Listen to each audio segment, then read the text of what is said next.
Oi, boa noite. Professora Selene aqui de novo, gravando uma aula de integração do metabolismo energético celular, focando o indivíduo numa situação alimentado e comparando com a situação em jejum.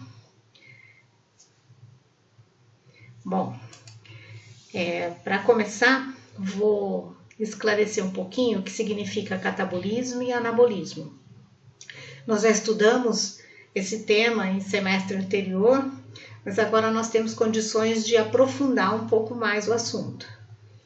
Então, o indivíduo ele ingere moléculas nutritivas, moléculas que vão servir como fontes de energia, ele digere, depois absorve e essas moléculas elas vão para o meio intracelular. Então, dentro da célula, o que nós encontramos que pode ser convertido em energia? Carboidratos, lipídios e proteínas. O carboidrato, se ele estiver na forma de polissacarídeo, precisa de uma degradação inicial para transformar em monossacarídeo. Aí o monossacarídeo, pelas vias metabólicas catabólicas, podem ser transformados e liberar energia. Lipídios, se eles estiverem armazenados dentro da célula na forma de triglicerídeos, precisa ter reações iniciais catalisadas por enzimas lipases para degradar o triglicerídeo e liberar ácidos graxos e glicerol. Ácidos graxos, pelo catabolismo, vão ser metabolizados e liberar energia. Glicerol é uma liberação de energia indireta, porque o glicerol ele é utilizado para síntese de glicose pela via da gliconeogênese. Então, a partir do momento que o glicerol é transformado em glicose, a glicose pode ser catabolizada e liberar energia. E as proteínas? Normalmente, proteína não tem como principal objetivo liberar energia, mas em algumas situações pode acontecer. Uma delas, toda célula tem uma meia-vida útil. Quando a célula chega no final da sua meia-vida, ela é degradada. E as proteínas intracelulares também podem ser degradadas, liberarem aminoácidos, e os aminoácidos podem ser utilizados para energia. Uma outra situação é num jejum, numa restrição dos outros nutrientes energéticos, onde a proteína de músculo esquelético pode ser degradada, liberar aminoácidos para os aminoácidos, a partir do catabolismo, liberarem energia. Bom, quando ocorre o catabolismo desses nutrientes e a liberação de energia celular, também se formam algumas moléculas que a princípio nós não utilizamos. Então, são compostos que normalmente eliminamos, como CO2 e amônia. Bom, o que mais pode acontecer? Normalmente, não toda a quantidade dessas moléculas são convertidas em energia. Sempre ou normalmente, um pouco de aminoácidos, carboidratos e lipídios não vai ser transformado em energia. Então, as moléculas que sobrarem, que não precisarem ser transformadas em energia, elas podem ser armazenadas na nossa célula. O mecanismo de armazenamento, o mecanismo de síntese de moléculas para ficarem como reserva é o anabolismo. Então, se houver aminoácidos de uma forma que não está sendo necessário utilizá-los para transformar em energia, esses aminoácidos vão ser convertidos em proteínas e formar as proteínas do nosso corpo. Também os aminoácidos podem, se houver uma grande quantidade, além de produzir proteínas, podem ser transformados em lipídios e carboidratos. Bom, e os carboidratos em excesso? Os carboidratos em excesso, através do anabolismo, eles são armazenados como polissacarídeos. E os lipídios? Os lipídios, novamente ácidos graxos e glicerol se juntam, e os lipídios são armazenados como triglicerídeos. Tudo isso vai ser explicado hoje nessa aula com bastante detalhes. Um alerta, né, ou um detalhe, anabolismo não é só para sintetizar essas moléculas. Nós estamos falando de metabolismo energético, por isso que eu foquei nessas moléculas. Anabolismo também corresponde às vias metabólicas de síntese de tecidos, como colágeno, de síntese de hemoglobina, de síntese de DNA. Então, toda síntese, toda via metabólica de síntese de um novo composto é considerado anabolismo. Bom, daí eu coloquei um esqueminha aqui, não sei se para assustar ou para ajudar, mas basicamente o anabolismo é como se fosse isso aqui, um monte de vias para lá e para cá, um monte de interação entre diferentes tecidos. Então, células de músculo recebem e formam compostos que vão ser utilizados pelas células de fígado. O fígado manda compostos para o músculo, fígado manda compostos para o cérebro, recebe compostos de outro lugar e assim fica uma interação. Quando a gente estuda metabolismo energético, principalmente focamos no tecido adiposo, porque é no tecido adiposo que tem a reserva de triglicerídeo. No tecido muscular, principalmente por causa da constituição proteica do tecido muscular. No cérebro, para poder explicar um pouquinho de um tecido que utiliza essencialmente carboidrato como fonte de energia. O tecido muscular cardíaco nem sempre é focado quando se estuda a integração do metabolismo, porque ele tem algumas características similares ao tecido muscular esquelético e não se dá muita ênfase. Nós, em aulas anteriores, já estudamos o tecido muscular cardíaco. E o fígado, que se vocês perceberem, ele está aqui no centro, porque o fígado é aquele que recebe todos os compostos e que distribui todos os compostos.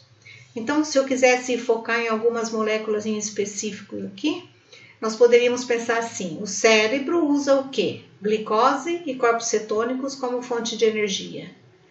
Mas da onde ele recebe essas moléculas? Glicose ele vai receber do fígado.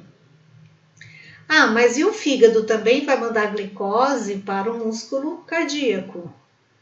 Bom, mas e o que o fígado vai mandar para o músculo esquelético? A princípio, não vai ser glicose, porque o músculo esquelético ele consegue obter energia de ácidos graxos. Bom, mas e da onde vem o ácido graxo? O ácido graxo vem do tecido adiposo. Então, o lipídio do tecido adiposo é degradado, libera ácido graxo. O ácido graxo dá uma passadinha pelo fígado e chega no tecido muscular. Então, vai ser muito confuso se eu quiser mostrar tudo por aqui, mas foi só para vocês terem uma ideia de que a integração, na realidade, ela representa moléculas que são distribuídas entre diferentes tecidos. É como se um tecido ajudasse o outro para manter o nível energético.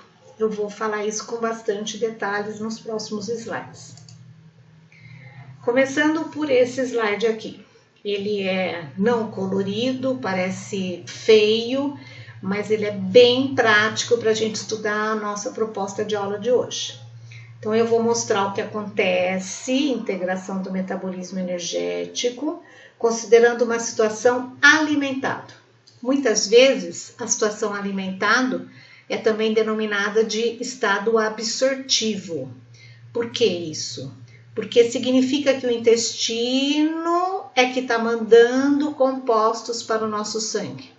Então, nos alimentamos, após a digestão, as moléculas que vieram da nossa dieta alimentar, elas vão ser transferidas para o sangue. Então, estado alimentado também pode ser denominado de estado absortivo, pensando dessa forma. Bom, explicando um pouquinho as siglas desse slide. CHO, carboidratos. TG, triglicerídeos. FA, ácidos graxos. AA, aminoácidos. TCA é o ciclo de Krebs. O que mais está faltando aqui? TG, triglicerídeos. Acho que é isso, né? Bom, então eu fiz de uma forma colorida para poder ir falando em etapas, para a gente poder conversar um pouquinho melhor sobre isso. Suponha que o indivíduo se alimentou dos 3 nutrientes básicos: carboidrato, lipídio, proteína. Falando primeiro de carboidrato. O carboidrato que em maior quantidade vai chegar no nosso sangue é a glicose. Ah, bom, mas e daí o que o sangue faz? Distribui essa glicose para o cérebro, distribui essa glicose para as hemácias, também para o tecido muscular, para o tecido adiposo e para o tecido hepático. Então, a glicose, ela vai entrar em tudo quanto é célula do nosso corpo. Aqui não está sendo mostrado o sistema renal, retina, os outros tecidos, mas imaginem que eles vão se comportar parecido com esses. Bom, o que vai acontecer com a glicose que entra no cérebro? Vai ser convertida em ATP. O que vai acontecer com a glicose que entra nas nossas hemácias, convertidas em ATP? Então, vão fornecer energia para essas células. Mas o que vai acontecer com a glicose que vai para o tecido muscular esquelético? Um pouco vai ser convertido em energia, mas o restante vai ser armazenado como glicogênio. Já explico melhor por que ele não usa toda a glicose. O que vai acontecer com a glicose que chega no tecido adiposo? Um pouco vai ser transformado em energia, mas o que sobrar vai ser convertido em lipídios e armazenado. E no fígado? No fígado, a glicose, a princípio, é utilizada como fonte de energia, ATP. Como também ela pode ser utilizada para reserva de glicogênio. Então, nós fazemos glicogênio, armazenamos glicogênio tanto no fígado como nos músculos. Bom, o que mais pode acontecer? Daí vai haver um pouco de integração entre metabolismo de carboidratos e metabolismo de lipídios. Como assim? O excesso de glicose pode ser transformado em triglicerídeos. E o triglicerídeo, por ação da lipoproteína VLDL, vai ser transportado até o tecido adiposo. Mas também pode ou podemos estar recebendo lá do intestino lipídios, que na forma da lipoproteína quilomicrons vai ser transportado e armazenado no tecido adiposo. E um detalhe, o ácido graxo, essa seta não está muito certinha não, tem que vir do ácido graxo. O ácido graxo é utilizado pelo tecido muscular para ter energia. Então, o tecido muscular, ele recebe glicose e ele acaba armazenando essa glicose na forma de glicogênio, porque ele também está recebendo o ácido graxo e convertendo em energia. Então, ele consegue energia tanto de lipídio como de glicose. Por isso que consegue sobrar glicose e armazenar. Bom, o que mais que eu posso mostrar aqui? A cor amarela, que é característica de lipídios, não tem no cérebro, não tem nas hemácias. Porque num estado alimentado, com glicose disponível na concentração ideal, o cérebro e as hemácias utilizam essencialmente glicose como fonte de energia. Bom, e a proteína? A proteína, depois de digerida, ela é convertida em aminoácidos. Os aminoácidos são absorvidos e, essencialmente, a função básica de aminoácidos é síntese de proteínas. Mas, se a quantidade de aminoácido for muito grande, exceder aquela necessária para formar proteína, os aminoácidos são mandados para o fígado e no fígado ele pode ser convertido em qualquer componente que está aqui. Então, por isso que até nem está demonstrado, para não ficar muito bagunçado aí as setas. Mas, aminoácido pode ser transformado em glicose, consequentemente em reserva de glicogênio. Aminoácido pode ser transformado em acetilcoenzima A e com isso vai poder ser transformado em lipídios e vai para o sistema, para o tecido adiposo. E aminoácido que se transformou em acetilcoenzima A também pode dar energia para o tecido hepático. Bom, aqui estamos falando de uma situação alimentada. Significa que todas as moléculas energéticas estão chegando nesses tecidos a partir daquilo que nós ingerimos. Mas e se esta situação inverter? Se a gente não tiver alimentado, o intestino está vazio, então é uma situação de jejum. Podemos pensar em duas situações de jejum. Aquela onde nós não estamos gastando muita energia, por exemplo, quando estamos dormindo, que é o denominado metabolismo basal, ou uma outra que está no próximo slide, que é uma situação em jejum com a gente acordado, com a gente trabalhando. Bom, então vamos começar com essa daqui, que vai acontecer, como é que as células vão conseguir energia numa situação em jejum. Então, não estamos recebendo nutrientes energéticos a partir do intestino. Não está sendo absorvido nem a glicose, nem lipídio, nem aminoácidos. Então, a célula vai usar aquilo que ela armazenou quando estava na situação alimentada. Então, no slide anterior, eu falei que o fígado consegue armazenar glicogênio, que o tecido muscular ele também consegue armazenar glicogênio, que o tecido adiposo consegue armazenar triglicerídeos e que proteína existe no tecido muscular esquelético, que também pode servir como fonte de energia. Então, como vai ser essa integração quando o indivíduo está em jejum, com gasto baixo de energia, então no estado basal? Primeira coisa que vai ser utilizada é o glicogênio hepático. O glicogênio hepático é convertido em glicose. E para que serve essa glicose? Essa glicose sai do fígado, vai para o sangue, chega no cérebro.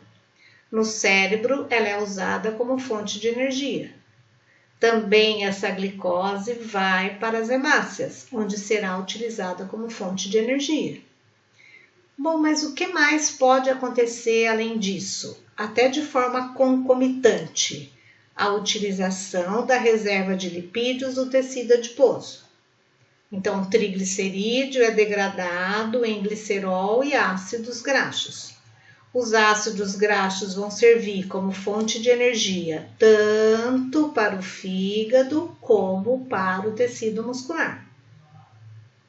O que mais vai acontecer? Além disso, percebam que quando as hemácias metabolizam glicose, elas é um metabolismo anaeróbico. O produto final é lactato. Então, também existe a possibilidade do lactato sair da hemácia, chegar no fígado e ser convertido em glicose. Também existe a possibilidade do glicerol, que vem do lipídio do tecido adiposo, lá no fígado, ser convertido em glicose. E ainda podemos também utilizar aminoácidos.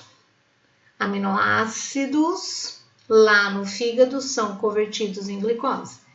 Então, existe uma outra via metabólica utilizada numa situação de jejum, em estado basal, que é a gliconeogênese.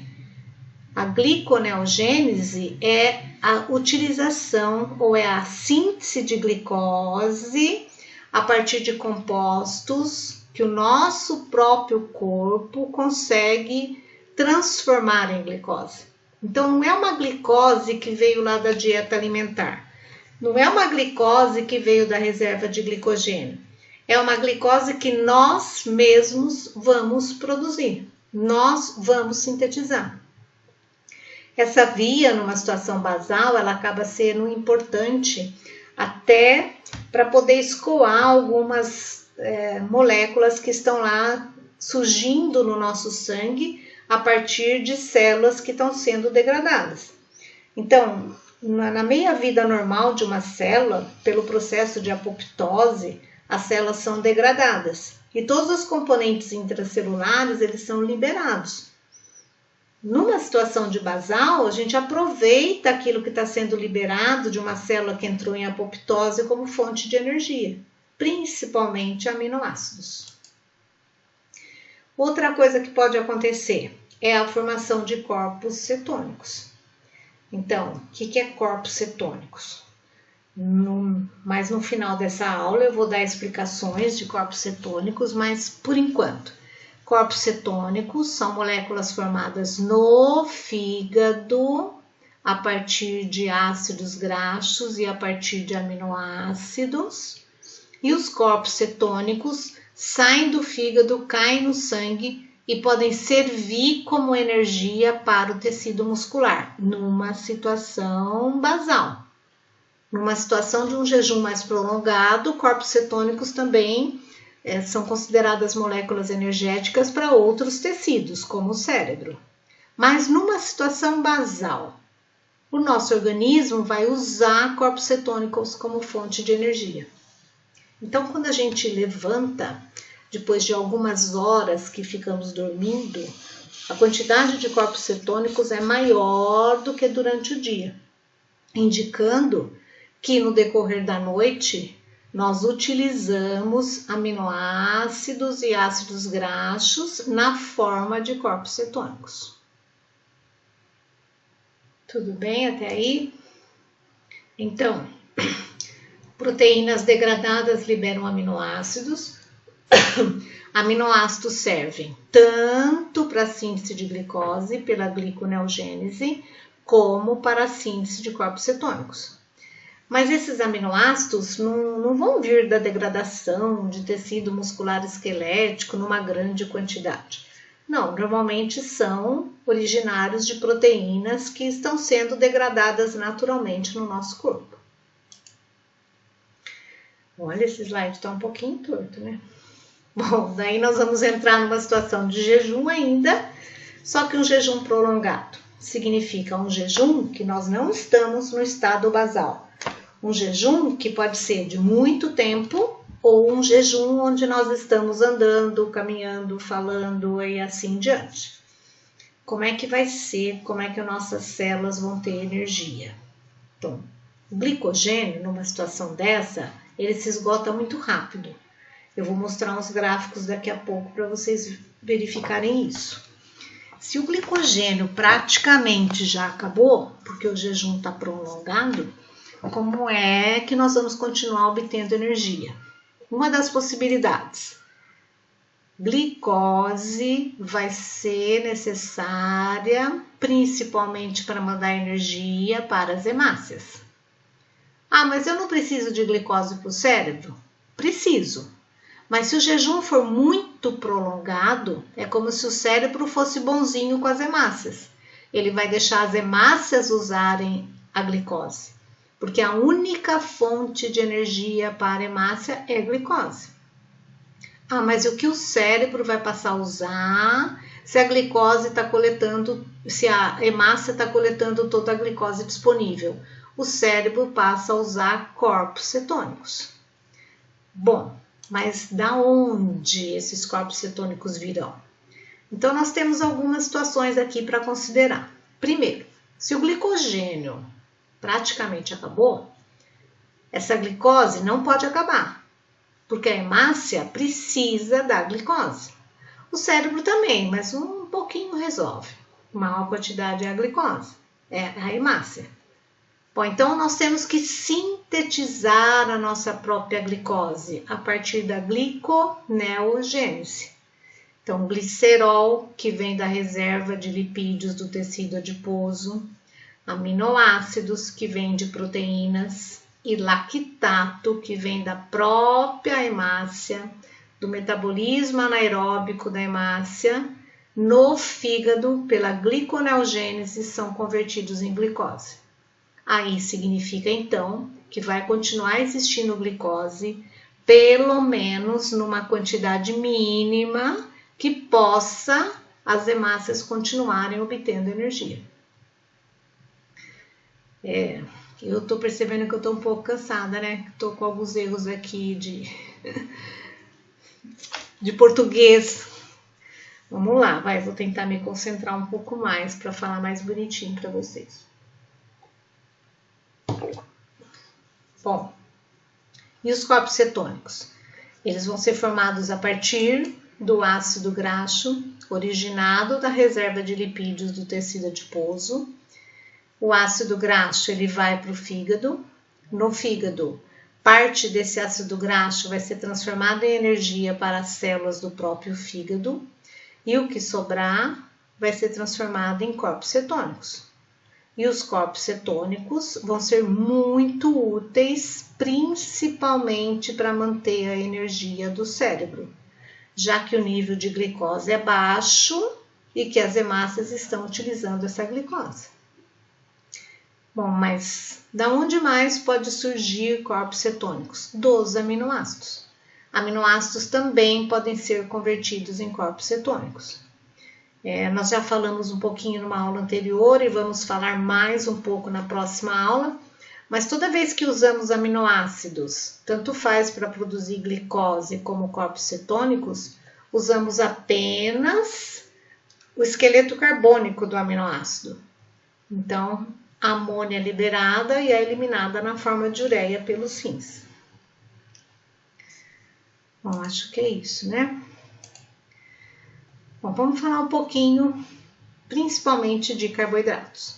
Então, o carboidrato que aparece em grande quantidade no nosso sangue, e, consequentemente, em situação alimentada, ele vai entrar nas células, ele tem uma função principal de produzir energia numa situação alimentado, mas também de ser utilizado para formar moléculas de reserva que serão utilizadas quando estivermos em jejum. Bom, mas para o carboidrato glicose ser transformado em molécula de reserva, ele tem que entrar nas células numa quantidade grande, numa quantidade acima daquela que a célula precisa para a energia. Quem que favorece isso é a insulina. Então, numa situação alimentado, a insulina é muito importante. Nós já estudamos detalhes da insulina, só recuperando um pouco. A insulina é que favorece a absorção de glicose através do GLUT4. Então, uma grande quantidade de glicose pode ser absorvida por algumas células de alguns tecidos, uma quantidade grande o suficiente para ocorrer reserva de glicogênio, para ocorrer reserva de lipídios. Glicogênio em tecido muscular e tecido hepático, lipídio em tecido adiposo. Bom, mas e o contrário? E numa situação em jejum? Daí não é mais a insulina, daí é o glucagon. Funciona parecido com a insulina no sentido de que é um hormônio que liga num receptor de membrana e que sinaliza alguns efeitos intracelulares. Mas só que são efeitos opostos à da insulina. Vou voltar um pouquinho. O que a insulina faz? Ela estimula ou ela favorece, ela permite que entre excesso de glicose na célula para podermos fazer a síntese de glicogênio e a síntese de lipídios. Mas e quando entramos em jejum? A insulina diminui a concentração, o que aumenta? O glucagon.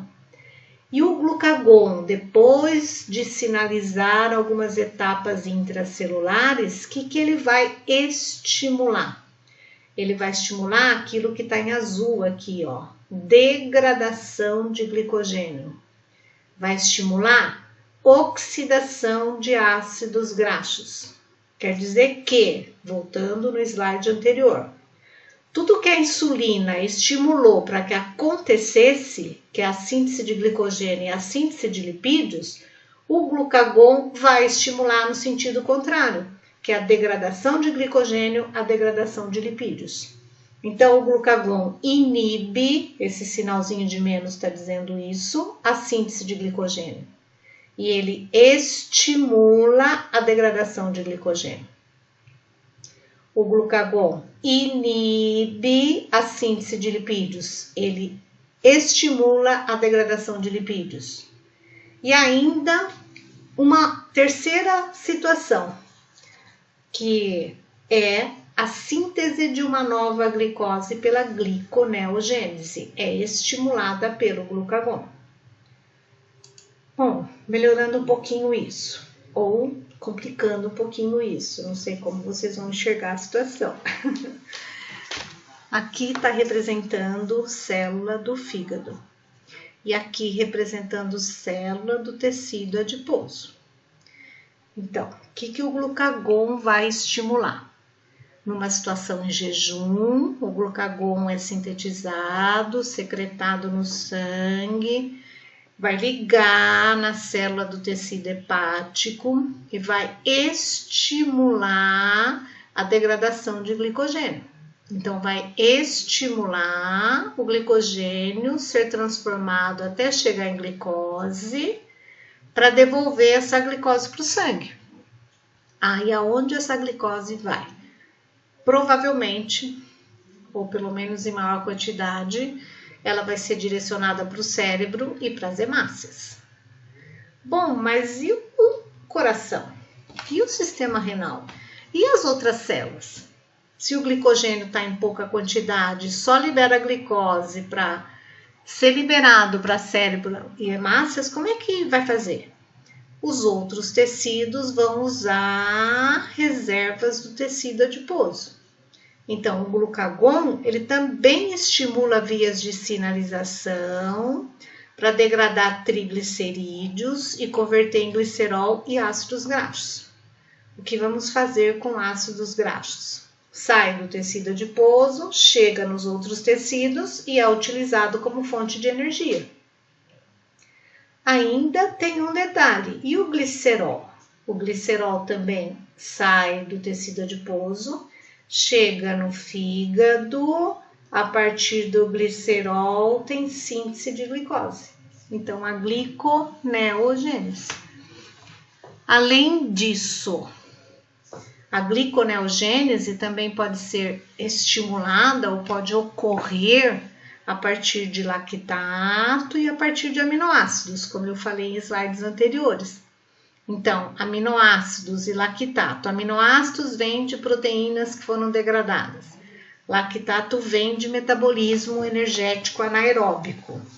Normalmente vem dos eritrócitos, podendo também ser de tecido muscular, esquelético, que está produzindo energia por via anaeróbica. Mas, de qualquer forma, glicerol, lactato e aminoácidos, os três vão chegar em moléculas de glicose. Então, a partir de glicerol, de lactato e de aminoácidos, sintetizamos glicose. Ocorre a via metabólica gliconeogênese. Isso é bastante importante, principalmente num jejum mais prolongado, onde o glicogênio já está acabando. Então, daí a gliconeogênese torna-se mais importante, porque é ela que vai levar à produção de glicose, que vai servir como energia para eritrócitos e cérebro. Tudo bem? Bom, o que eu quis mostrar com esses dois slides então? Que todo esse mecanismo de que composto energético vai ser usado quando a gente está alimentado, quando a gente está em jejum, ele é regulado a princípio por dois hormônios, insulina e glucagon. Aqui, falando um pouquinho mais da gliconeogênese. Então, no fígado, glicerol, que veio do tecido adiposo, lactato, que pode ter vindo de músculo ou de eritrócitos, e aminoácidos, que vêm de proteínas. Por diferentes vias iniciais, eles vão chegar no mesmo produto final, que é a glicose. Então, essa via aqui de síntese de glicose é a gliconeogênese. Ela é muito importante em situação de jejum.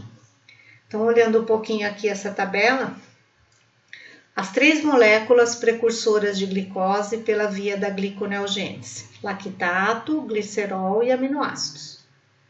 Se for um dia em jejum, basicamente a glicose está sendo sintetizada a partir de aminoácidos.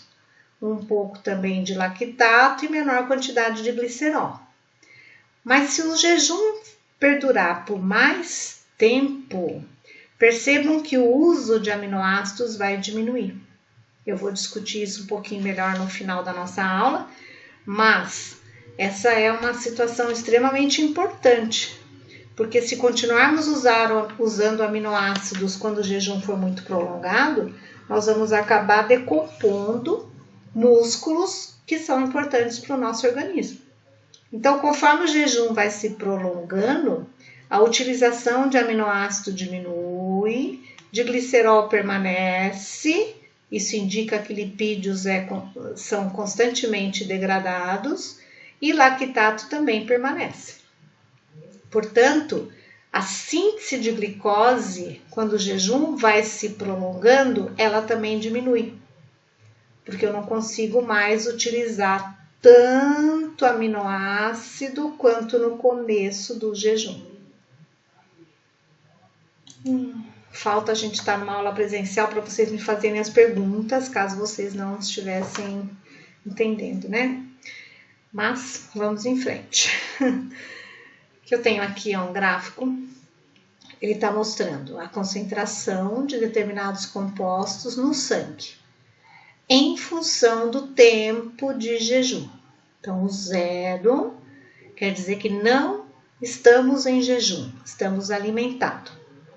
E daí, cada cor representa um composto. Eu vou falar um por um.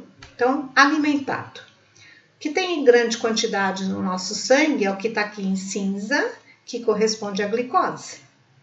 Quer dizer que numa situação alimentado, como temos bastante glicose, as nossas células vão usar a glicose como fonte de energia.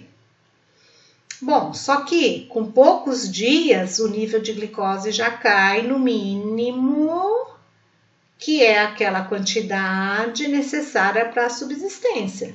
Então, no mínimo de glicose para manter a normoglicemia e para poder ter glicose, principalmente para os eritrócitos. Bom, mas se a glicose diminuiu com pouco tempo em jejum, o que a gente vai usar em seguida? Então, essa linha verde é o glicogênio. Quando estávamos alimentados com alta quantidade de glicose, o glicogênio também estava alto. Conforme a glicose vai diminuindo e o jejum vai acontecendo, o glicogênio vai diminuindo. E rapidamente ele acaba. 24 horas, um pouco mais em jejum, ele acaba. Se o glicogênio acaba, significa então que nós temos que arrumar uma outra fonte de energia para as células. E daí vejam que aquilo que mais aumenta e rapidamente, que essa linha preta, é essa molécula beta-hidroxibutirato. Essa molécula é uma das moléculas conhecidas como corpos cetônicos. Também aumenta em menor intensidade essa outra molécula que é o acetoacetato, que é uma outra molécula também que faz parte de corpos cetônicos. Significa então que quando o nível de glicose abaixa, quando o nível de glicogênio abaixa, aumenta a quantidade de corpos cetônicos a ser utilizada pelo nosso organismo. Bom, falta falar dessa linha azul, né? Essa linha azul aqui é de ácidos graxos. Também ela aumenta conforme a glicose vai diminuindo. Então, significa que quando o jejum vai acontecendo e a glicose vai diminuindo, nós passamos a usar ácidos graxos como fonte de energia. Por último, aqui embaixo está o glicerol, praticamente constante. É que o glicerol ele é liberado do lipídio, lá do tecido adiposo. Então, o triglicerídeo degradado libera ácido graxo e glicerol. O ácido graxo, com o jejum, ele aumentou, mas o glicerol praticamente não. É porque o glicerol ele está sendo utilizado para fazer a gliconeogênese.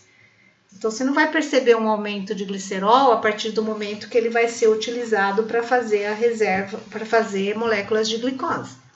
Embora, como estamos considerando o sangue, podemos até imaginar que isso aqui tenha um pequeno aumento.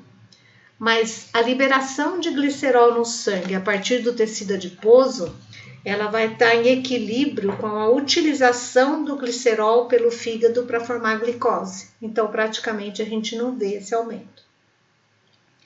Do lado de cá, está considerando o peso do indivíduo. Um peso inicial, depois que ele ficou em jejum, por esse tempo aqui, o peso diminuiu. Significa que ele está usando moléculas do próprio corpo para poder fornecer energia para as células. Bom, vamos falar então de corpos cetônicos. O que são corpos cetônicos? São essas moléculas aqui, ó, acetoacetato e beta-hidroxibutirato. Aonde que eles são sintetizados? No fígado. A partir do quê?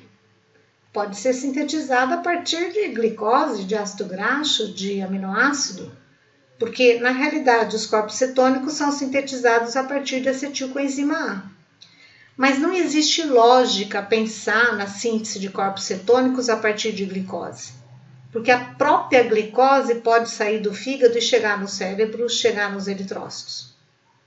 Bom, então, na realidade, a síntese de corpos cetônicos ela vai ser regulada e ela vai acontecer em grande intensidade quando o nível de glicose estiver baixo e a quantidade de ácidos graxos e de aminoácidos estiver alta. Então, principalmente ácidos graxos, por reações que ocorrem a nível hepático, são convertidos em acetoacetato e beta-hidroxibutirato. Esses dois compostos saem do fígado, vão para o sangue, no sangue ou através do sangue, eles conseguem ser transportados para o nosso corpo todo. Aí eles podem entrar em qualquer célula de tecido extrahepático e podem ser convertidos novamente em energia.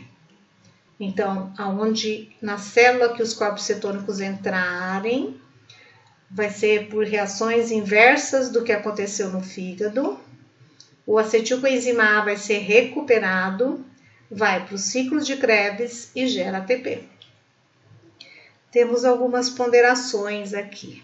Primeiro, pode entrar, os corpos cetônicos podem entrar em qualquer célula, mas numa situação de jejum muito prolongado, a necessidade maior de corpos cetônicos vai ser para o cérebro. Por que não seria para o tecido muscular esquelético? Porque o tecido muscular esquelético pode usar ácido graxo. Bom, e por que as hemácias não utilizariam também corpos cetônicos? Porque para os corpos cetônicos serem convertidos em energia, eles são transformados em acetilcoenzima A e precisam do ciclo de Krebs para gerarem energia, na forma de ATP.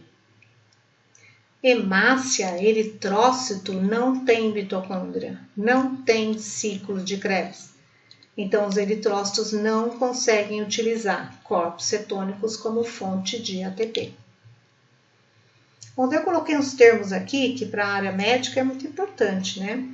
O nome que se dá quando a quantidade de corpos cetônicos no sangue é detectável é cetose. Então, normalmente o indivíduo diabético ele apresenta um quadro de cetose, quer dizer, ele tem uma grande quantidade de corpos cetônicos no sangue. Mas os corpos cetônicos, eles também são permeáveis pelas membranas e eles conseguem ser eliminados pelo suor, pela saliva, pela urina. E corpos cetônicos na urina, o nome que se dá é cetonúria. Sempre que termina em ose, é no sangue. Então, sempre que termina em úria, é na urina. Então, eu posso falar, por exemplo, que no sangue, tendo alta concentração de corpos cetônicos, está em cetose, e na urina, com a concentração de corpos cetônicos aumentada, estamos num quadro de cetonúria. Um outro detalhe que dá para observar nesse slide é que a partir de acetoacetato também pode ocorrer a síntese de acetona. Mas a acetona não é convertida em acetilcoenzima A e nem a partir dela conseguimos energia. Ela é uma molécula energeticamente sem função. Como é a síntese de corpos cetônicos? Então, uma molécula de acetilcoenzima A reage com mais uma molécula de acetilcoenzima A numa reação catalisada pela enzima tiolase e forma esse composto, acetoacetilcoenzima A. Numa segunda etapa, por ação de uma outra enzima, o acetoacetilcoenzima A combina com mais uma molécula de acetilcoenzima A. Então, você tem um composto aqui que está carregando átomos de 3 moléculas de acetilcoenzima A. Na etapa seguinte, é formada a primeira molécula denominada de corpos cetônicos e, a partir dela, numa outra etapa, a segunda molécula denominada de corpos cetônicos.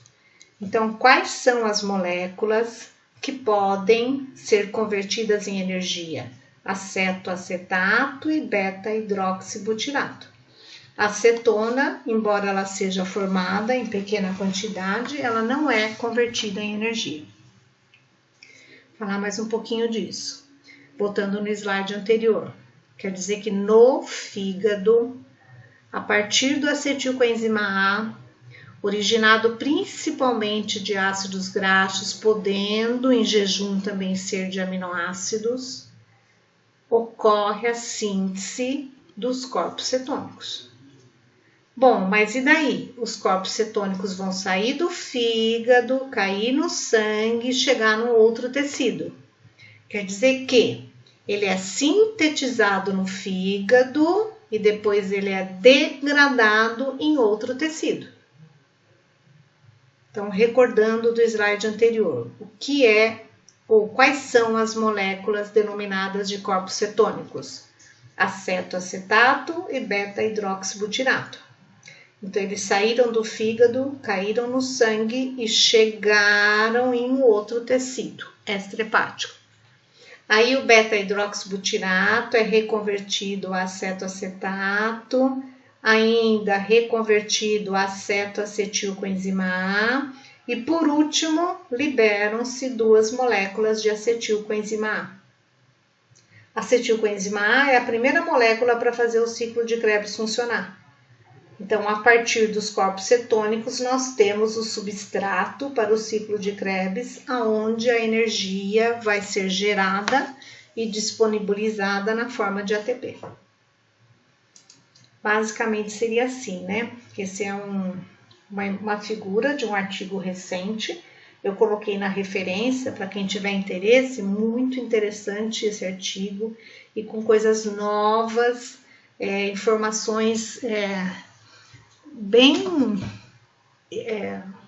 próprias para o estudo que a gente está tendo, inclusive para algumas situações um pouco diferentes. Peguem lá, quem tiver interesse, que vocês vão ver. Tem outras figuras que eu não coloquei aqui, mas dá para fechar esse assunto usando esse artigo. De qualquer modo, aqui está representando o fígado, aqui está representando um outro tecido diferente do fígado. Pode ser cérebro, músculos, coração, rins. Quer dizer que qualquer tecido pode utilizar corpos cetônicos como fonte de energia. Então, os corpos cetônicos são sintetizados no fígado. Aqui estão acetoacetato e beta-hidroxibutirato. Depois tem transportadores específicos, MCT1, 2, que permite que os corpos cetônicos saiam das células do fígado e cheguem no sangue.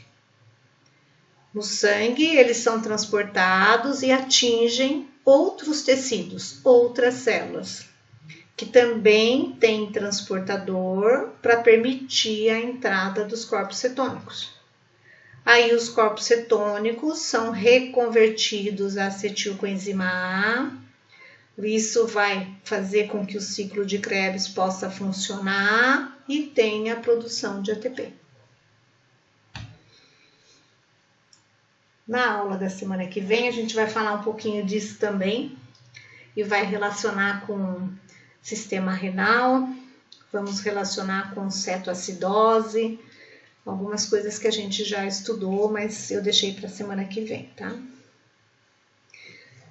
Aqui tem fontes metabólicas energéticas considerando o indivíduo de 70 quilos. O que é que o indivíduo utiliza como fonte de energia? Lipídios, proteínas, glicogênio. Então, os lipídios, eles são convertidos em glicerol e ácidos graxos.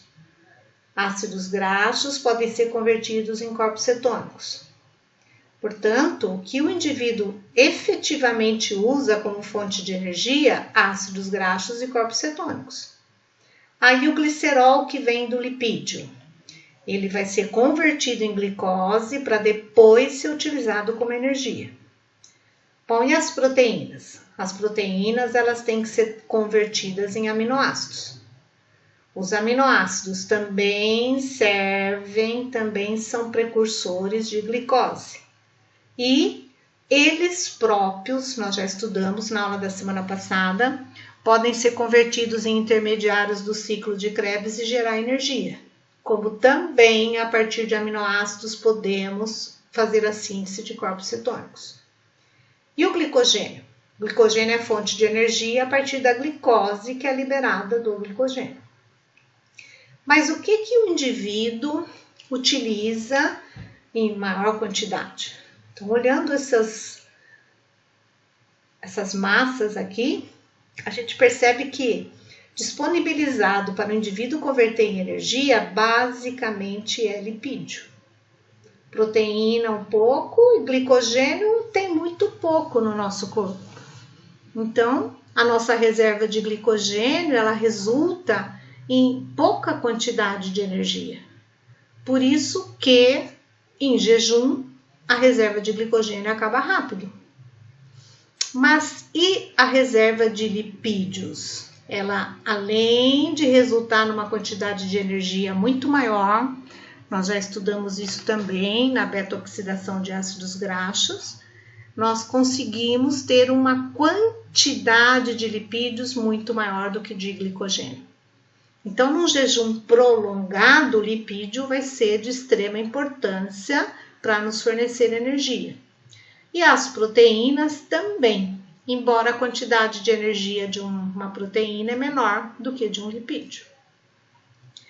Olhando esse gráfico aqui, ele representa o tempo em jejum, sendo que o zero é alimentado, e a glicose que a gente utiliza. A princípio, vamos utilizar a glicose que veio do que nós comemos, da nossa alimentação. Só que essa glicose, ela diminui rápido. 4 horas, mais ou menos, já acabou essa glicose originada da dieta alimentar. Ela acaba tanto porque parcialmente é utilizada como fonte energética, como também ela é armazenada como glicogênio. Então, a glicose da dieta alimentar, ela é utilizada para dar energia e a síntese de glicogênio vem a partir dela. Passado um pouquinho de jejum, 8 horas, o que nós vamos utilizar, já que a glicose ingerida acabou? Vamos usar aquela glicose que foi armazenada como glicogênio. Por isso que a gente ingere alimento de tempos em tempos, de horas em horas. Suponha que a glicose acabou, o glicogênio começou a ser usado, você pega e come de novo. Quer dizer que você começa esse mecanismo outra vez. Mas, se não comer Então, não almoça, não janta e o jejum vai ficando mais prolongado. 24 horas, glicogênio já acabou, porque a gente tem pouco glicogênio. Bom, o glicogênio acabou, mas a glicose não pode acabar, porque os eritrócitos usam glicose. Então, como é que a gente vai fazer se o glicogênio acabou? A gente vai sintetizar a própria glicose. Então, a via da gliconeogênese, ela se torna bastante efetiva conforme o glicogênio vai diminuindo. Mas e se ficar 20 dias em jejum? Meio absurdo isso, né? Mas é uma previsão.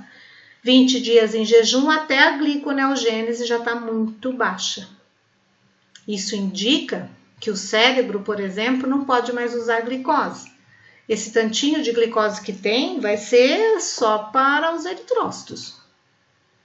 Como é que as células vão conseguir energia quando o glicogênio está acabando? É a partir de corpos cetônicos.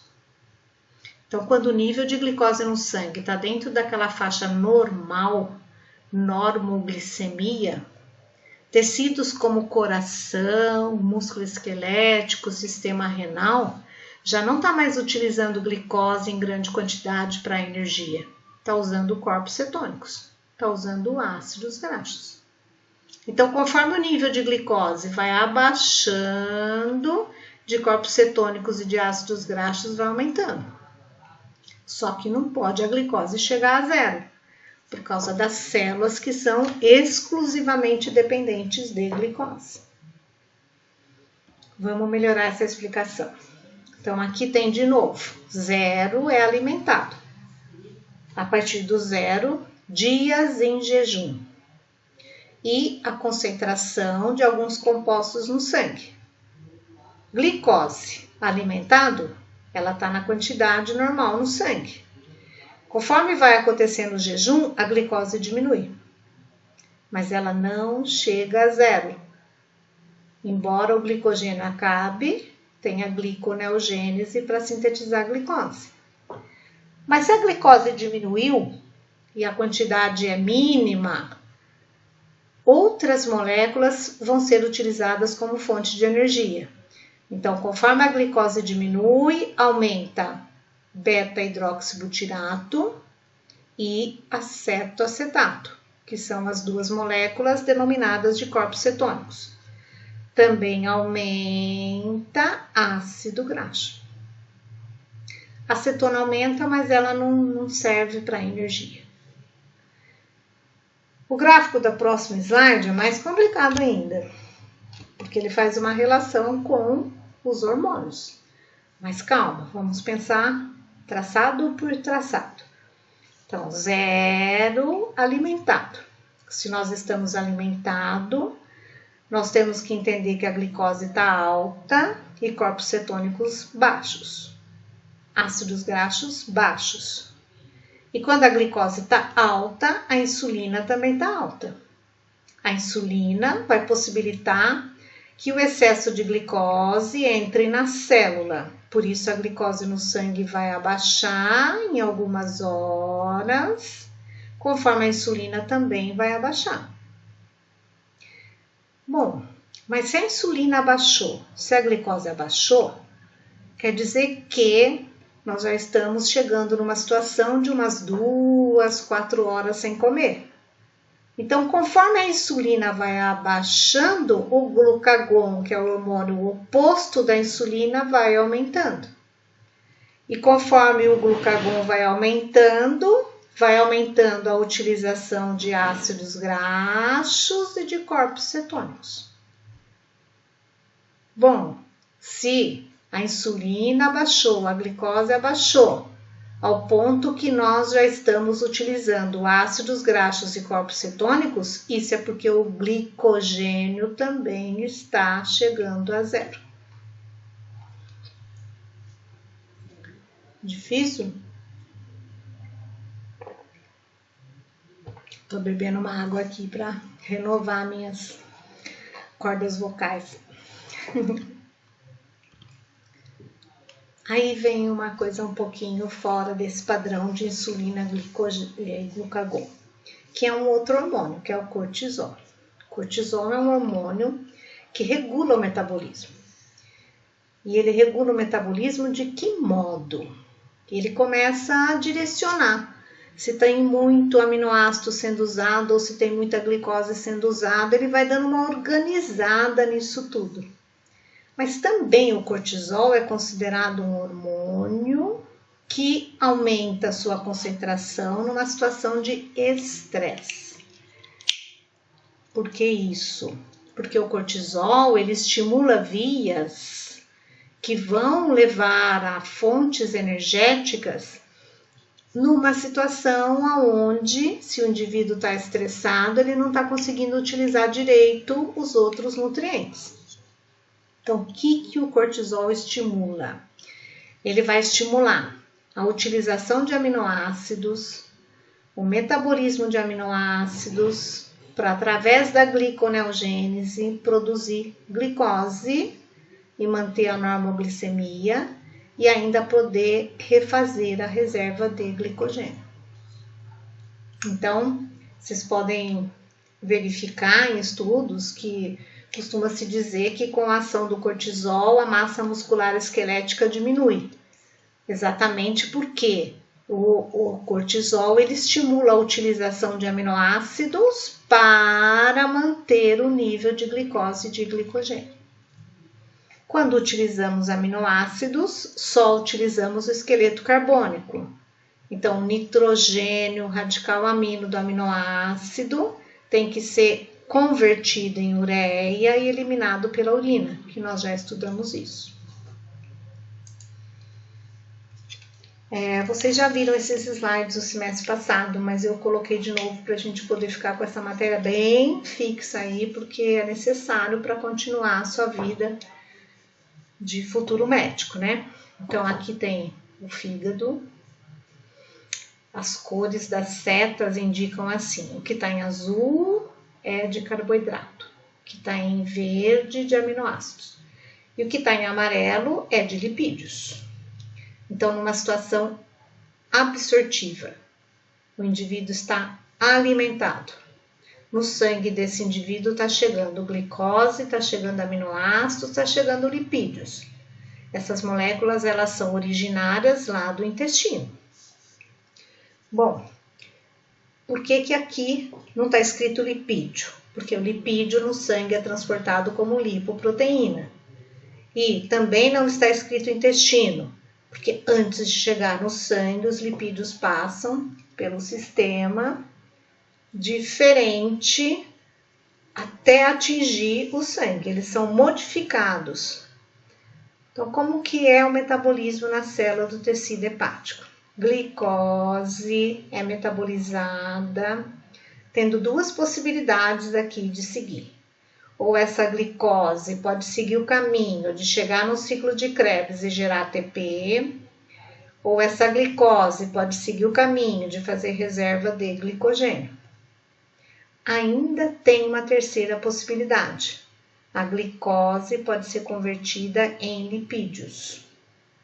E os lipídios, através da lipoproteína VLDL, são transportados para serem armazenados no tecido adiposo. Bom, e o que vai estar acontecendo com os lipídios? Se é um estado absortivo, se a célula está recebendo glicose e está conseguindo energia de glicose, então ela não precisa converter lipídio em energia. Portanto, o lipídio que chegar aqui no fígado, ele vai ser transportado para o tecido adiposo.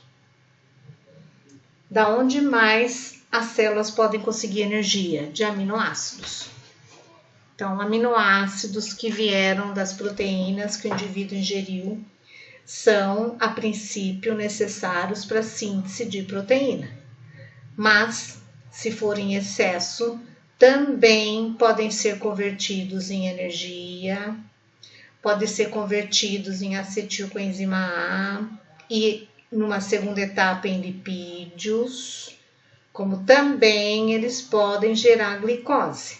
Mas não está sendo necessário, né? Porque nós estamos recebendo glicose. Então, não precisa, nesse momento, converter aminoácido em glicose, já tem muita glicose. Então, o aminoácido vai ser, numa situação alimentado, preferencialmente convertido em lipídios. Portanto, podemos engordar se ingerirmos muita proteína. Bom, isso é o fígado, que vai acontecer com o tecido adiposo também numa situação absortiva. O tecido adiposo, do mesmo jeito que o fígado, recebe glicose. E o que ele faz com a glicose?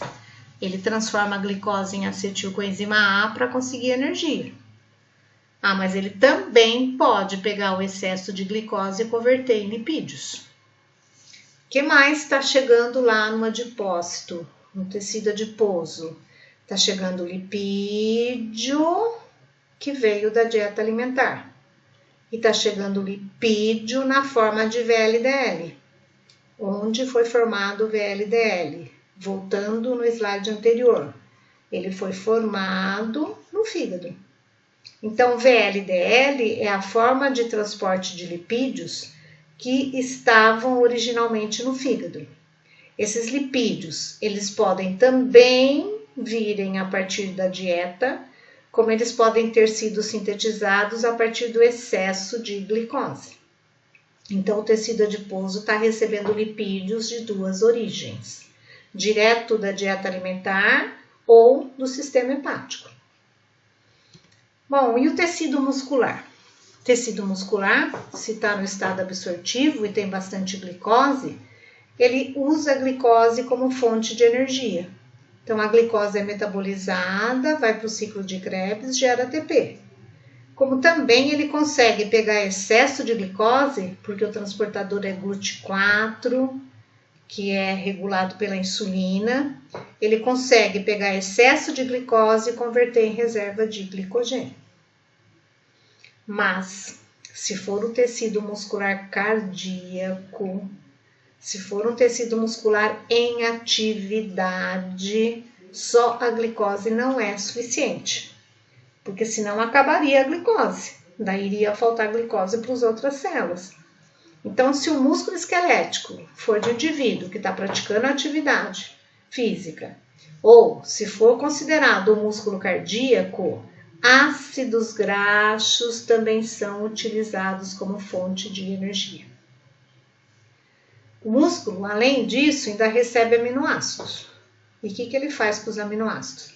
Não é a intenção, nesse momento que ele está alimentado, transformar aminoácido em energia. Na realidade, o objetivo maior dos aminoácidos que chegam no tecido muscular é síntese proteica. É manter a massa muscular esquelética, ou às vezes até aumentar a massa muscular esquelética. E o que está acontecendo com o cérebro? O cérebro não está recebendo lipídios, não está recebendo aminoácidos em grande quantidade. Está recebendo basicamente glicose. E ele metaboliza essa glicose para conseguir ATP. Lógico que um pouquinho de aminoácido está entrando aqui, né? Para fazer neurotransmissores, para outros mecanismos, não energético, para síntese de moléculas a partir de aminoácido. Bom, cérebro tem uma proposta um pouco diferente, mais atual, né? De 2015. Eu também comentei isso com vocês no semestre passado. Os livros clássicos consideram o cérebro como se fosse neurônio, mas na realidade no cérebro tem outras células. Então o que se sabe mais atualmente é que do sangue chega a glicose. Essa glicose ela entra tanto no neurônio como nas outras células, aqui o astrócito. O que vai acontecer com essa glicose dentro do neurônio? Com essa glicose dentro do astrócito? Vai ser metabolizada, vai liberar energia. Ah, mas e além disso? Os astrócitos, eles conseguem fazer reserva de glicogênio. Quer dizer que, quando o nível de glicose no sangue estiver baixo, que vai começar a faltar glicose para o neurônio, a reserva de glicogênio dos astrócitos, ela é degradada, libera piruvato, então, metabolismo de glicogênio, converte glicogênio em glicose 6-fosfato, Pela via glicolítica, a glicose 6-fosfato é convertida em piruvato. Piruvato pode ser utilizado pelo astrócito para, através do ciclo de Krebs, ele ter energia. Mas também, piruvato pode ser transformado em lactato.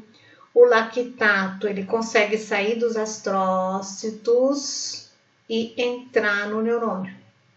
Então, a partir do lactato, novamente forma piruvato, e esse piruvato vai alimentar o ciclo de Krebs do neurônio.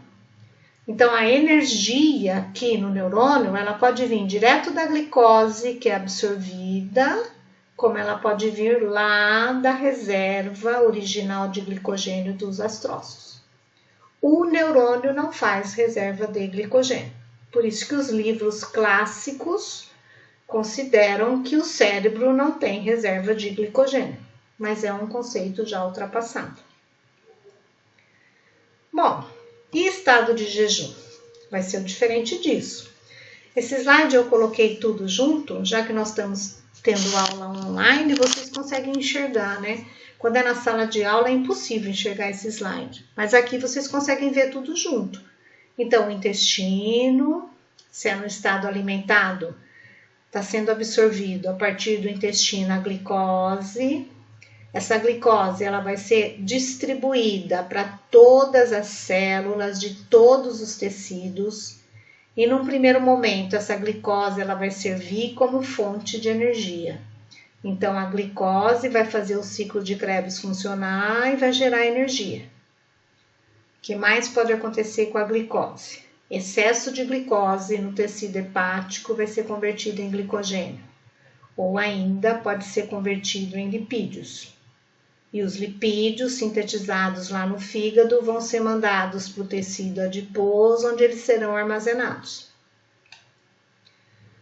Bom, e o que vai acontecer com o excesso de glicose aqui no músculo? Também pode ser convertido em reserva de glicogênio.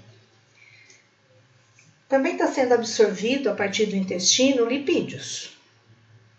Lipídios vão para o tecido adiposo. E eles não estão sendo necessários para a energia, porque a glicose está fornecendo energia para o tecido adiposo. Então, os lipídios vão ser armazenados como triglicerídeo. Mesmo que os lipídios entrem nas células do tecido hepático, ele não está sendo necessário nesse momento, porque a glicose está fornecendo energia. Então, os lipídios vão para o tecido adiposo. E os aminoácidos absorvidos a partir do intestino? Principal função, síntese de proteína. Então, tem síntese de proteína no tecido muscular e tem síntese de proteína em tudo quanto é tecido. Porque várias moléculas são proteicas, né? As enzimas, neurotransmissores e assim em diante. Mas, se tiver excesso de aminoácido, ele vai para o fígado. No fígado, além da síntese de proteína, os aminoácidos excedentes, eles podem ser degradados, o esqueleto carbônico pode ir para o ciclo de Krebs e gerar energia. A partir do esqueleto carbônico também pode formar piruvato, e isso daqui acaba revertendo em lipídios. Lógico que da degradação de aminoácidos para poder ser convertido no ciclo de Krebs ou em lipídios, libera amônia. Essa amônia tem que ser transformada em ureia aqui no fígado para ser eliminada pelo sistema renal. Que a semana que vem a gente vai estudar sistema renal. Jejum. Fígado de novo. Se é jejum, não está chegando aqui no fígado glicose. Muito pelo contrário. Você vai ter que pegar a reserva de glicogênio, vai ter que degradar para poder conseguir energia para o próprio fígado, ou ainda para poder liberar a glicose para o sangue. Por que que tem que liberar a glicose para o sangue? Porque outros tecidos, como o cérebro, hemácias, retina, estão esperando essa glicose aqui, já que não está sendo fornecida a glicose a partir do intestino. O que mais que vai acontecer no fígado? A síntese de glicose endógena pela gliconeogênese. Então, aminoácidos de proteínas, glicerol, da reserva de lipídios, lactato, da fermentação anaeróbica de glicose. Essas 3 moléculas podem, no fígado, serem reconvertidas à glicose. Então, é a gliconeogênese. E também podem ser usados ácidos graxos. Ácidos graxos originados do tecido adiposo vão ser utilizados como fonte de ATP para o fígado ou serem convertidos em corpos cetônicos. Os corpos cetônicos saem do fígado, caem no sangue e vão para outras células, porque em outras células eles podem ser convertidos em energia. O que vai estar acontecendo no tecido adiposo?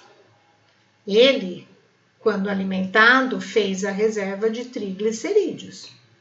Agora, em jejum, essa reserva vai ser degradada. O glicerol vai ser liberado, vai chegar no fígado e vai ser usado para a síntese de glicose pela gliconeogênese. E os ácidos graxos? Um pouquinho vai ser usado pelo tecido adiposo para ter energia. O restante vai para o sangue.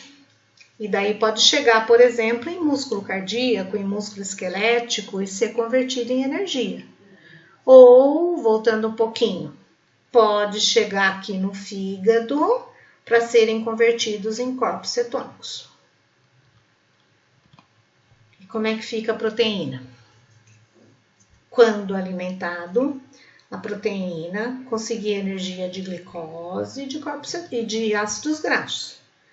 Quando em jejum, nossa, falei tudo errado, vamos começar de novo. Quando alimentado, o tecido muscular consegue energia de glicose e de ácidos graxos. Agora que ele está em jejum, ele vai conseguir energia de ácidos graxos e também dos corpos cetônicos que foram formados lá no fígado. Bom, mas e as proteínas? As proteínas, elas podem ser degradadas e gerar aminoácidos. Tá faltando uma setinha aqui, tá? Porque aminoácido também pode ser convertido em energia para o músculo. Mas a grande quantidade de aminoácido é liberado para o sangue, para chegar no fígado, para ser convertido em glicose. Essa situação aqui exposta do tecido muscular já é um jejum prolongado. Porque se fosse o jejum inicial, o glicogênio estaria sendo degradado para fornecer energia através do ciclo de Krebs. Não que seja uma sinalização do glucagon, porque o glucagon só estimula a degradação de glicogênio hepático. Mas outros hormônios, como a epinefrina, podem sinalizar a degradação de glicogênio muscular. Só que o glicogênio também ele acaba rápido, né? Então, o que efetivamente é usado como energia pelo tecido muscular, conforme o jejum vai se prolongando, são os ácidos graxos e os corpos cetônicos. E o cérebro? O cérebro continua gostando de glicose, continua usando glicose.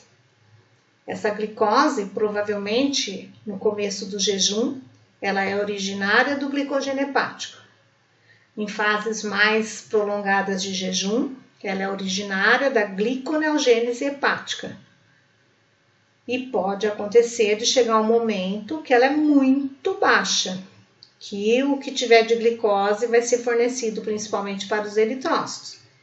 Então, o cérebro tem uma segunda possibilidade de conseguir energia, a partir dos corpos cetônicos. Aí não tem fim, né? Porque corpos cetônicos são gerados a partir de lipídios e a massa de tecido adiposo, de triglicerídeos no tecido adiposo é muito grande, dá para jejum de muito tempo. De novo, a gente vai falar de coisas novas relacionadas com o cérebro, né? Então, basicamente, o que se conhece dos livros clássicos é que o cérebro usa glicose, originada do fígado, tanto do glicogênio como da gliconeogênese. E que o cérebro usa corpos cetônicos, também originados do fígado, porque os corpos cetônicos são sintetizados lá no fígado. Mas, referências mais atuais nos indicam algumas mudanças, tá? Então, esse slide está mostrando uma comparação entre o que acontece nas células do cérebro numa situação alimentado e numa situação em jejum. Aqui é o sangue, aqui são os astrócitos e aqui os neurônios. Então, se fosse uma situação alimentada, normal, o neurônio estaria recebendo glicose do sangue, metabolizando essa glicose, fazendo o ciclo de Krebs funcionar e conseguindo energia. Mas, numa situação de restrição calórica, a quantidade de glicose que chega nos neurônios ela é baixa. Então, diminui a disponibilidade de glicose para o neurônio. Bom, então, como é que vai ser resolvido esse problema? Como é que o cérebro, especificamente os neurônios, vão continuar a conseguir energia? Através dos corpos cetônicos. Então, os corpos cetônicos são transportados pelo sangue, quer dizer que eles são originários lá do fígado, entram nos astrócitos, chegam nos neurônios, vão fazer o ciclo de Krebs funcionar e vão dar energia para o ciclo de Krebs. Só que a novidade, o que tem de recente, é que também os astrócitos conseguem usar ácido graxo. Então, astrócito metaboliza ácido graxo pela beta-oxidação. Portanto, os corpos cetônicos podem ser produzidos nos astrócitos.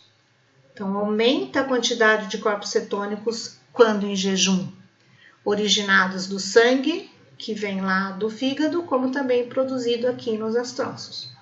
Então, o cérebro, o neurônio, vai utilizar corpos cetônicos como fonte de energia. Daí tem uma informação aqui nesse slide, não é muito relacionada com energia, mas para vocês entenderem, existe uma liberação de glutamato a partir do ciclo de Krebs dos neurônios. Por que isso acontece? Porque conforme o ciclo de Krebs vai funcionando em velocidade alta a partir dos corpos cetônicos, vai aumentando a quantidade de alfa-cetoglutarato, que é um componente do ciclo de Krebs. E esse alfa-cetoglutarato ele pode ser convertido em glutamato. O glutamato ele sai do neurônio e vai para os astrócitos.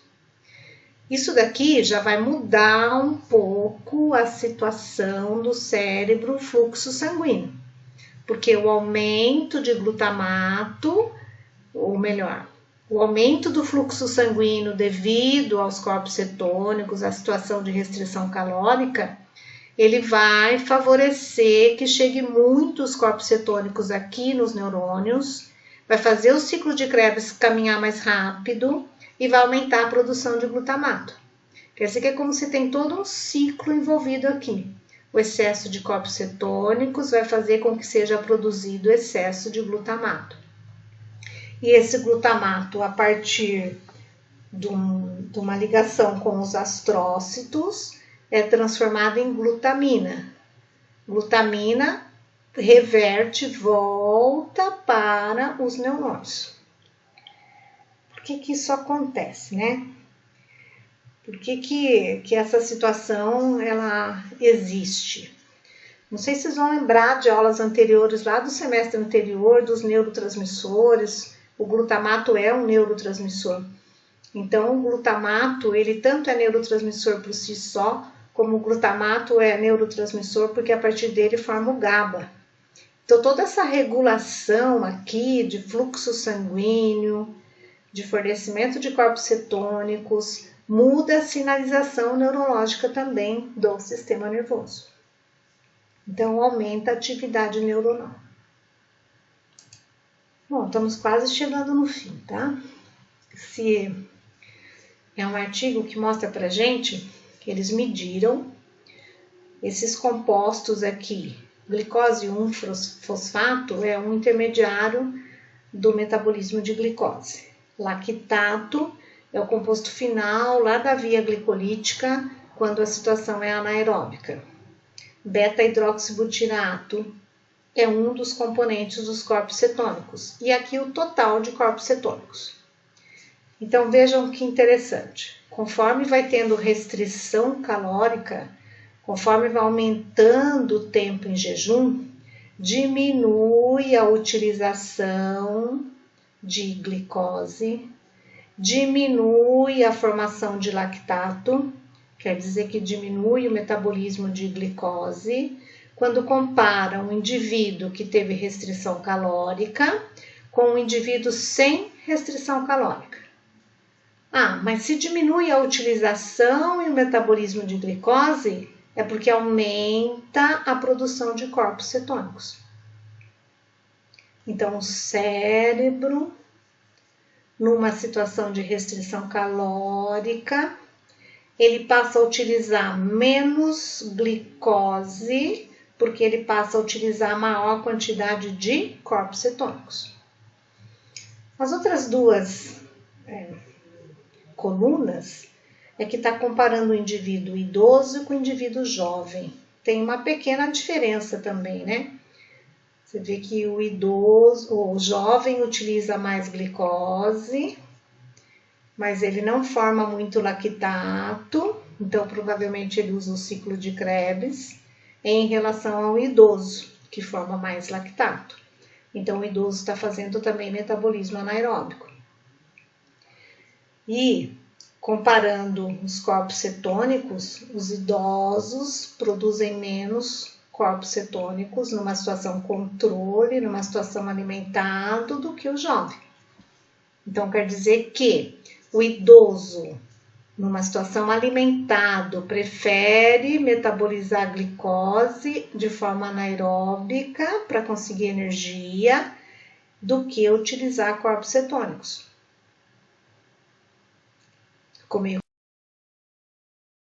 Vamos focar diferente, vai. Vamos focar nesses dois aqui, que é o que interessa pra gente nesse momento. Alimentado e com restrição calórica. Alimentado, jovem e idoso. Restrição calórica é o que está aqui nesse tipo de coluna diferente. Então, com restrição calórica, diminui a utilização de glicose e aumenta a utilização de corpos cetônicos. Isso comparando tanto com o indivíduo jovem como com o indivíduo idoso. Mas, se for comparar o jovem com o idoso, percebe alguma diferença principalmente aqui. Quer dizer que o metabolismo de glicose do idoso, ele tem uma tendência a ser pela via anaeróbica maior do que do indivíduo jovem.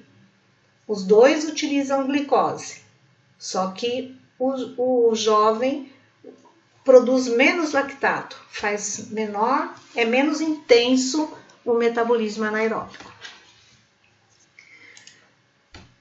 Isso está fechando tudo, juntando todos os detalhes que a gente viu numa situação em jejum. Então, numa situação em jejum, percebam que o cérebro continua usando glicose. Essa glicose é originada lá do fígado.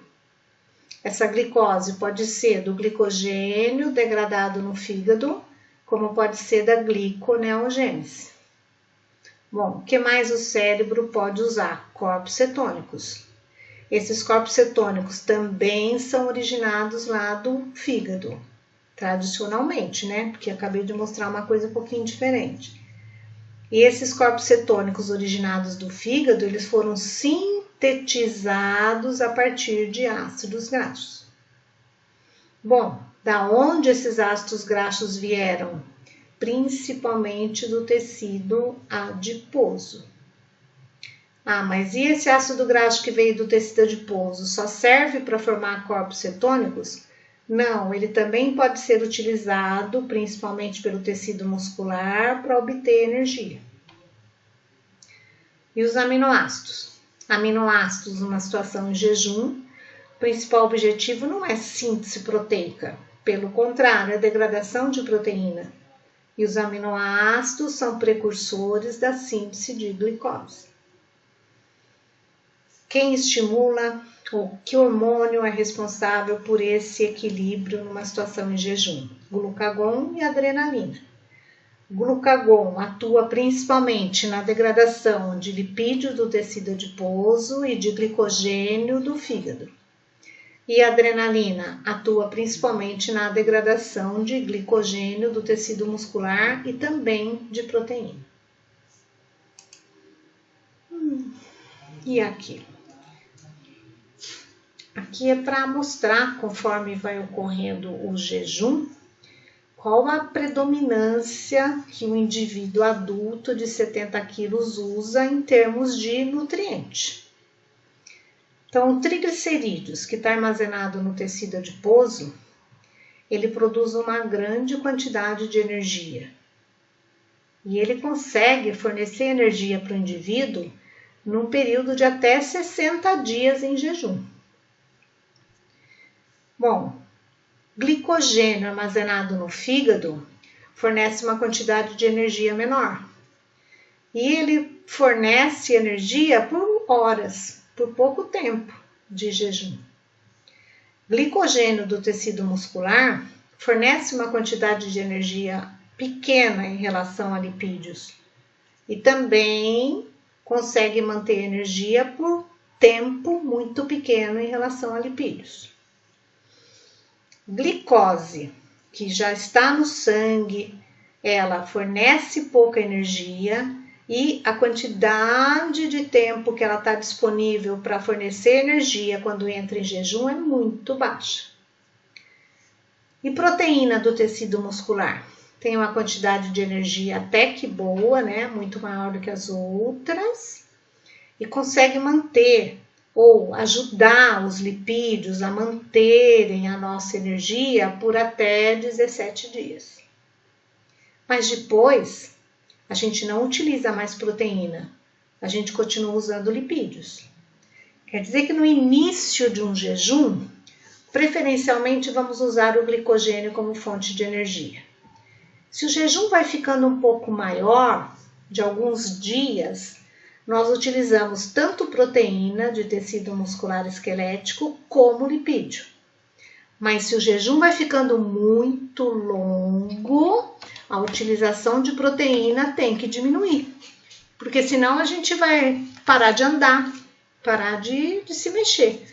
Então existe uma regulação no sentido de que tem um mínimo de massa muscular esquelética que não pode ser degradada. Então, só vai ser degradada num jejum aquilo que for considerado excesso de massa muscular. Como é que isso é provado? Então, tem um resultado de um trabalho mostrando o seguinte. Excreção de nitrogênio. Nós já estudamos que quando o aminoácido é usado como fonte de energia, o radical amino do aminoácido ele se transforma em ureia e é eliminado. Porque a energia só vem do esqueleto carbônico do aminoácido. Então, aqui está medindo quanto de nitrogênio é eliminado pela urina. Se for uma situação alimentando, onde o nosso organismo utiliza a glicose preferencialmente como fonte de energia, a quantidade de nitrogênio eliminado na urina é baixa. Poucas horas em jejum, onde o nível de glicose para energia já não é suficiente, os aminoácidos vão ser utilizados como fonte de energia. Isso é provado porque a quantidade de compostos nitrogenados na urina aumenta. Quer dizer que o aminoácido está sendo degradado, o esqueleto carbônico está sendo convertido em energia e o nitrogênio está sendo eliminado. Conforme o número de horas em jejum aumenta, o número de dias, vejam que nitrogênio na urina começa a diminuir. E algumas semanas em jejum, nitrogênio na urina voltou praticamente para a situação normal. Isso indica que conforme aumentam os dias em jejum, nós deixamos de utilizar proteína como fonte de energia e a predominância é a utilização de lipídios. Bom, usei essas referências para a aula. Quem tiver curiosidade de estudar as coisas mais recentes, né? Eu deixei aqui os dados dos artigos, tá? Então, esse artigo é que está falando de corpos cetônicos. Esse artigo é que está falando da diferença no tecido cerebral, relacionando um pouco com os astrócitos. E esse artigo aqui também fala de corpos cetônicos. Queria agradecer a atenção de vocês. Eu estou achando que as minhas aulas estão ficando um pouco gaguejando, acho que eu estou ficando cansada. Mas, de qualquer forma, o conteúdo é muito legal, muito lindo. Eu sou apaixonada por isso e acredito que vocês vão perceber isso, e estou à disposição para dúvidas, para a gente discutir o assunto, porque ele não se encerra aqui. É muito, mas muito bonito e tem muitos detalhes que merece que a gente continue falando sobre isso. Boa noite e bom estudo.